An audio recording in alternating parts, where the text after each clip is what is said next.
எல்லாரும் நம்ம நாட்டு கொடிக்கு என்னென்னவோ அர்த்தம் சொல்லுவா. நான் திரிவேணி சங்கமம்னு சொல்லுவேன்.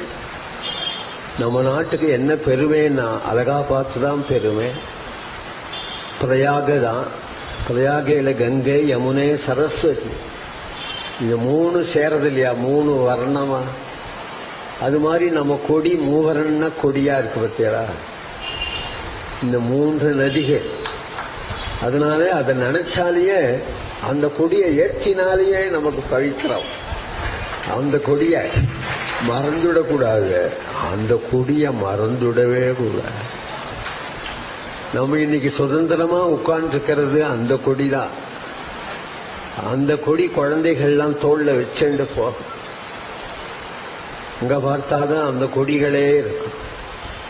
மும்மூர்த்திகள், மூன்று நதிகள், மூன்று தேவிகள், எல்லாத்தையும் நனவு மூட்டுறது. பக்தி, ஞானம், வைராக்கியம், அது மூன்றையும் நனவு மூட்டுறது. ஞானம் கங்காதேவி, பக்தி யமுனாதேவி, சரஸ்வதி வைராக்கியம்.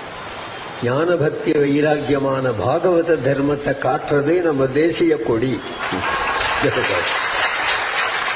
தேசிய கொடி, நம்ம தேசிய கொடியை நினைச்சாலேயே பவித்திரம். அது அவ்வளவு அழகு இந்த கொடி. பிரம்மா, விஷ்ணு, ருத்ரன் மூணு பேரையும் காட்டுறது.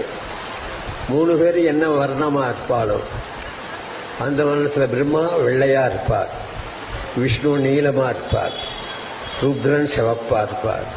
மூவர்ண கொடி. நானும் சொல்றேன், வம்பு இல்லை, வம்பு இல்லை.